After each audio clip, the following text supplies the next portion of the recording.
Hey, Mimos, what do you think? You think I should go with the mood lighting? I think I'll turn the lights on.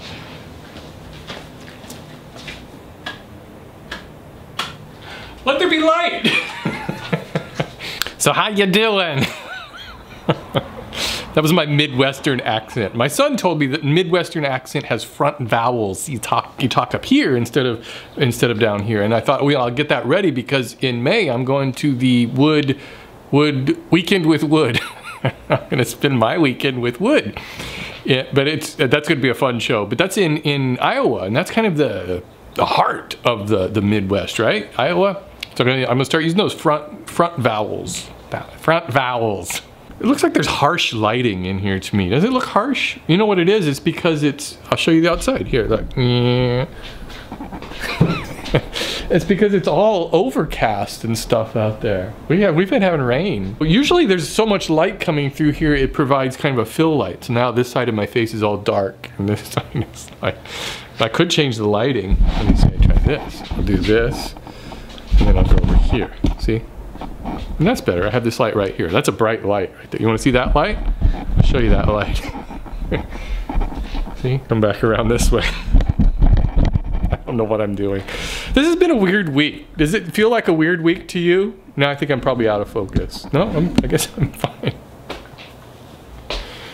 But it's been an odd week. A bunch of little bitty odd things have been happening this week. One of the things that happened was there's this whole iTunes business going on for, I don't suppose it affects any of you because this show is not on iTunes, and so you have to be watching it on YouTube. There's some videos, my videos were on iTunes because I would upload them through Blip. I don't know why iTunes does this, but iTunes doesn't let you just upload to them.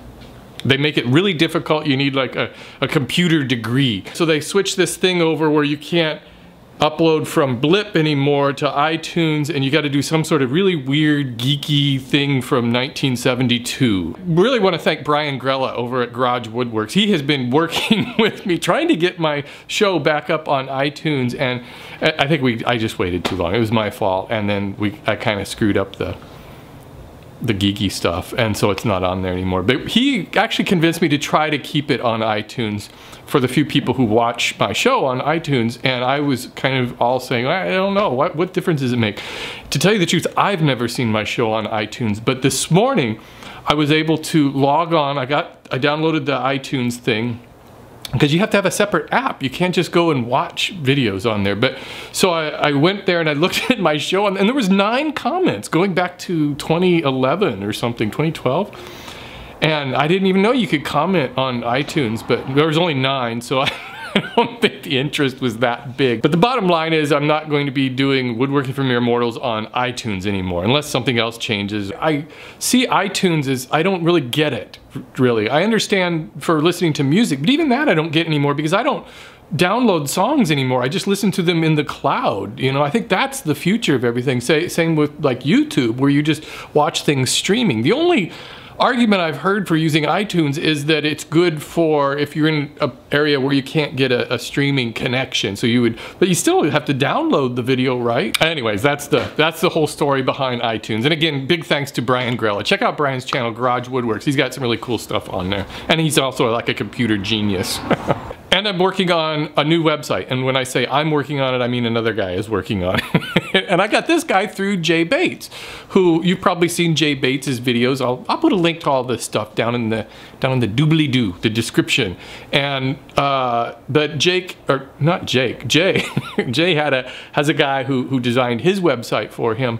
And so I got a hold of that guy, and so that guy's doing my website. And hey, I had a visitor this week to the shop. You wanna see who it is? Hey everybody, I'm here with Jack Houweling. You've probably seen his videos. Well, he's down here visiting. He's at a piano convention this week because he repairs pianos. What's your tuning? Your repairs, actual job is? Yeah. You play piano? I'm a rebuilder. I can play. Yeah. And he does videos. You got to check out his channel. But anyways, he was down here for the convention, and he said, "Hey, can I stop in and see you?" And well, here he is. And he brought me some smoked salmon all the way from Canada too. Jack, thanks for coming and visiting. Yeah, nice to see you. You're a great guy, and come down anytime. You got a really neat shop. So that was Jack Houweling, and I've been watching Jack's videos for a long time, and you should definitely check out those and subscribe to his channel. It was really fun. He comes all the way from Canada to see me. Well, no. But he was here and he saw me. So that was pretty cool to show him around the shop, you know. I got to say, this is my shop. I'm back now. I told you it's been a weird week. My camera battery died. That's not unusual in and of itself because I have 2 batteries and I always keep one on the charger and then one in the camera. And so when one battery dies, I go up and just exchange it like that. And this time I went up there to do this, and when I got up there, that one was, it was not on the charger, so it was uncharged. So I had to go and charge them up. But they do charge up pretty quickly, so anyways. So now the old one is... This means recharging. Oh, about yesterday's video, I'm glad most of you seem to like it. I wanted to show you the, this was my test. See, I did a little test before I did. I don't usually do testing on stuff. I just go for it. Just willy-nilly, just go for it. But no, this time I thought it'd probably be a good idea to do a test, especially since I planned on auctioning this project off. I didn't want it to be a schlocky project. But the inkjet deal, I really like that. Now, I hope some of you try it. And if you try it out on something, even it would be cool just to put it on a board and then just frame that. I think that would be really cool. But I'd love to see what you can do with that, because it seems like there's a lot of techniques for doing that all involve a laser printer. And I think most of us probably have inkjet printers, but it works really well. And once it's on there, it doesn't even come off.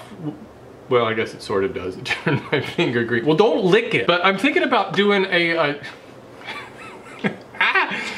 I'm thinking about, it seems brighter in here now. I'm looking at myself and this is the weirdest week. It's the weirdest video, isn't it? I'm thinking about just doing a separate video about this process so I could keep it separate, because I think a lot of people would be interested in that without having to sit through all the boredom of the rest of that project. So I kind of thought maybe I'll release some little short tip videos. Also was thinking about doing a video on my super fast and easy finishing technique, and I've gotten this down to a science on how to use lacquer and get a super nice finish in like 3 hours. My camera just stopped. Something weird's going on this week. I just heard a witch cackling. Oh. I think it was the little girl next door.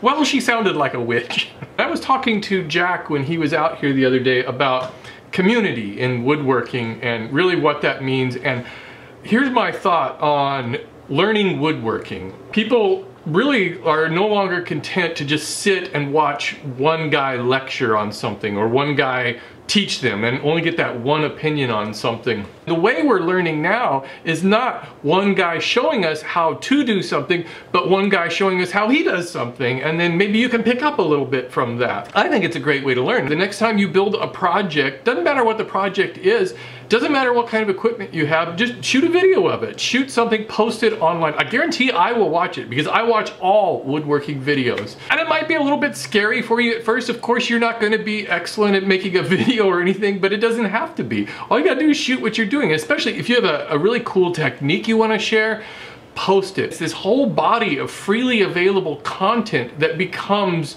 not only this knowledge base of woodworking, but it becomes our community. And this is all of us together are part of this community. The people who produce the videos and the people who are watching and participating in the conversation. So let's continue to grow this community. I don't think that a community is just a bunch of people with a shared experience. It's a bunch of people who are sharing their experiences. There, I climbed down off of my high horse. It's gonna rain today. You wanna see the outside again? All right, here we go. Yeah, maybe I'll just take the camera off of there. Ooh, I'm gonna go wild with this. Watch this. You getting dizzy? Here's the outside. I could put like autofocus on. There we go. Look at the outside. See? Look at it. It's all cloudy and stuff. It's gonna rain again. Everything out here has been getting soaked. There's my workbench. It just pretty much is out here all the time. I don't care. It isn't, you know, I can always replace the top or something if I want to. There's all my pallet wood. It's really getting soaked. Oh well, one of these days I'll clean up all that mess. Okay everybody, that's all I got for this week. I will see you next week, and maybe I'll come more prepared. Bye.